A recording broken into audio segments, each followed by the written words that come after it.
काही लोक म्हणतात ट्रायल देण्यात काय अर्थ, फुकट वेळ आणि मेहनत. तुम्हाला पण असंच वाटतं का? पण माझ्यासाठी ट्रायल म्हणजे एक संधी बरं का, तिच्या विश्वासाची, तिच्या अपेक्षांची आणि आमच्या नात्याची.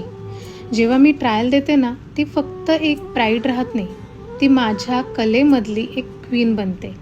ती काय शोधते हे समजून घेणं आणि मी काय देऊ शकते हे दाखवणं, हेच या प्रक्रियेचं खरं सौंदर्य बरं का. ट्रायल नंतर ती फक्त तयार होत नाही, तर तिच्या लग्नाच्या दिवशी ती 200% विश्वासानं स्वतःला माझ्या हातात सोपवते. आणि त्या क्षणी मला कळतं, मी फक्त मेकअप नाही केलं, तर तिचं स्वप्न पूर्ण केलं. तुम्हाला पण असंच वाटतं का?